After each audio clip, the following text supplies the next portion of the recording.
নমস্কার, পুষ্পশ্রী নার্সারি কোলাঘাট। আমি কমল। তো আপনাদেরকে আজকে তিনটি বিষয় নিয়ে আলোচনা করব। তিনটি কোন কোন বিষয় নিয়ে আলোচনা করব? একটু 12 মাসি ফুল, একটু ছাওয়ার উদ্ধৃতি যে গাছ হবে ফুল, বা ছাওয়ার উদ্ধৃতি যে ইনডোর প্ল্যান্টের গাছগুলো হয়, বা বেশ কিছু ফলের গাছের আমরা বিষয় নিয়ে জানবো। তাহলে শুরু করা যাক। প্রথমত বলি যে ফুল গাছ সম্বন্ধে। ধরুন ফুল গাছ যেগুলো 12 মাসি ফুলের গাছ, এটা মূল কথা আপনাকে জানতে হবে। যেগুলো 12 মাসি ফুলের গাছ, এগুলো কিন্তু একটা সময় ভালো কাটিং করতে হয়। যেমন ধরুন এই হলুদ পলাশের গাছ আপনি টবে করেছেন, বালি বেশি দিয়েছেন, কোনো অসুবিধা নেই। তো একটা সময় কিন্তু কাটিং করবেন, বেশ খুব সুন্দর হবে এবং ভালো হবে। যেমন ধরুন এই ম্যান্ডিভিলা ফুলের গাছটি করেছেন, প্রচুর পরিমাণে ফুল হচ্ছে, ভালো নর্মালভাবেই করেছেন, একটু বালি মাটি করেই করেছেন। বালি ধরুন আপনি 30% দিচ্ছেন, বালি যদি আপনি নাও দেন সেখানে একটু ভার্মি কম্পোস্ট দিয়েছেন।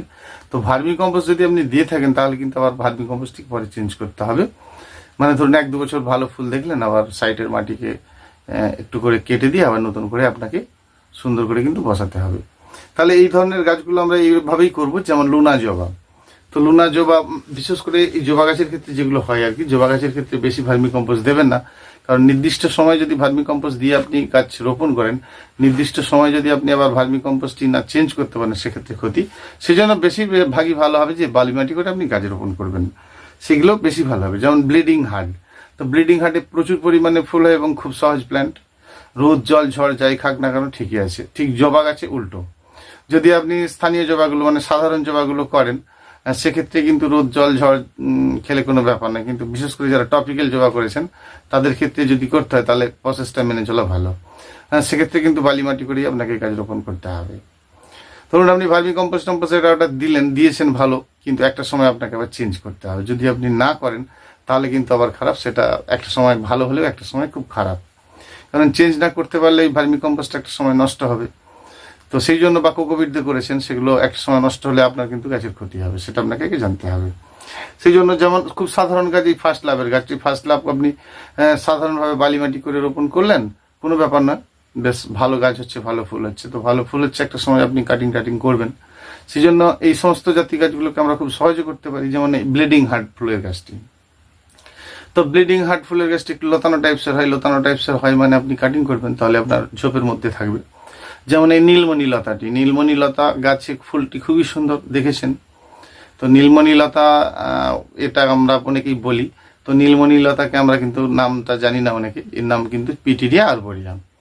যেমন গন্ধরাজের ফুলের অনেক ভ্যারাইটি রয়েছে, শুধু একরকম গন্ধরাজ নয়। যেমন এই ক্যামেলিয়া গাছটিতে আপনি যদি বেশি পরিমাণে বালি দেন এবং একটু ছাওয়ার উদ্রেতে রাখেন তাহলে কিন্তু বেশ ভালো থাকবে। সেক্ষেত্রে অনেকের ক্যামেলিয়া গাছের ক্ষতি হয়েছে, যাদের ক্ষতি হয়েছে তারা ভালো করেই জানেন যে বেশি পরিমাণে কম্পোজের উপরে রোপণ করেছেন। কম্পোজ মানে ভার্মি কম্পোজ, কোকোপিট, এটা ওটা দিচ্ছেন, এরকম কেন করছেন? যে কোনো একটাকে সিলেক্ট করুন, তার মধ্যে গাছটি রোপণ করুন, বালি মাটি করে গাছ রোপণ করুন, দেখবেন ভালো হচ্ছে। তো ক্যামেলিয়া গাছ রোপণ করতে গেলে আপনাকে একটু বেশি বালি দিতে হবে, প্রায় 70-80 ভাগ যদি আপনি বালি দেন কোনো ব্যাপার না, তাহলে কিন্তু আপনার ভালো গাছ অবশ্যই হবে। যেমন এই জবা গাছ, তো জবা গাছের ক্ষেত্রে দেখেছি যে লুনা জবা বলুন বা আপনার পুনার জবা বলুন, তো লুনা জবা যদি করেন বা পুনার জবা করেন, তো এদের দুজনের মধ্যে একটু পার্থক্য আছে। পার্থক্য মানে ধরুন লুনা জবা যদি আপনি করেন বা টপিক্যাল জবা করেন, এগুলো কিন্তু একটু জল কম খেতে পছন্দ করে। তো টপিক্যাল জবা যদি আপনি করেন, একটু জল বৃষ্টি ঝড় এগুলো একটু কম খাবে।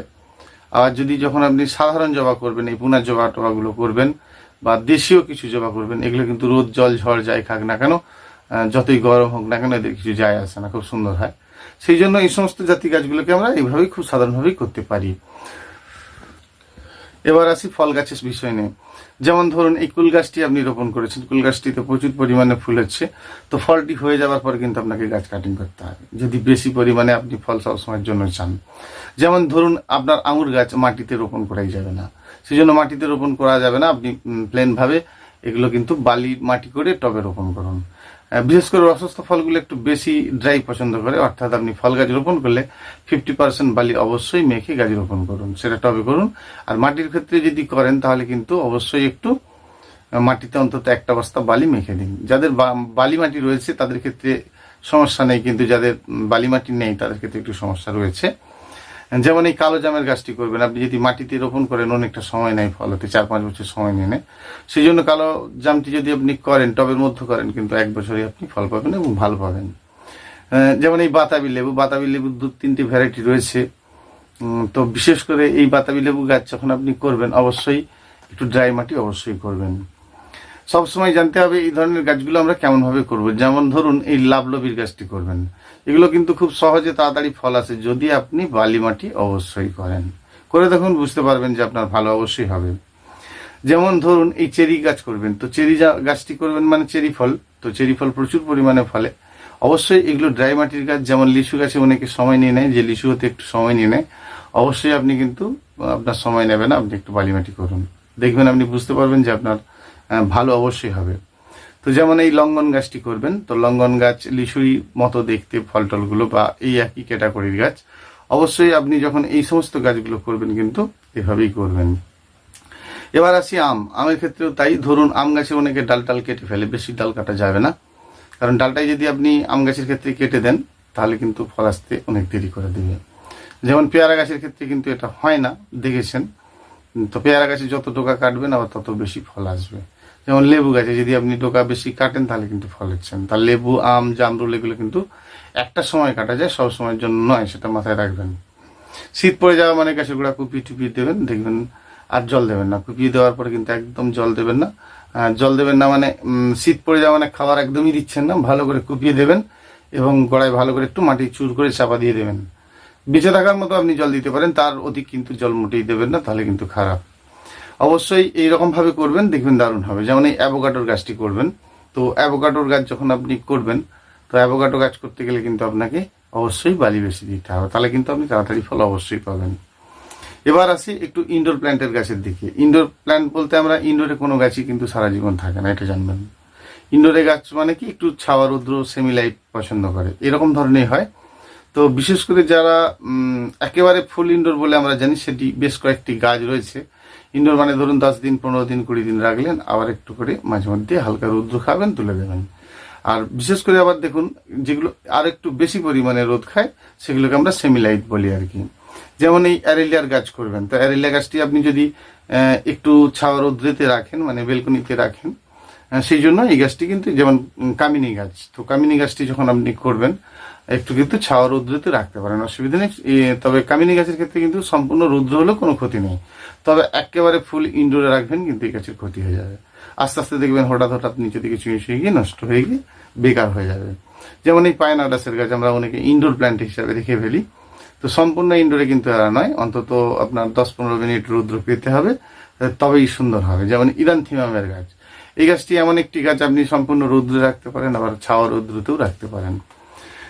এভাবে করবেন, দেখবেন দারুণ সুন্দর করতে পারবেন।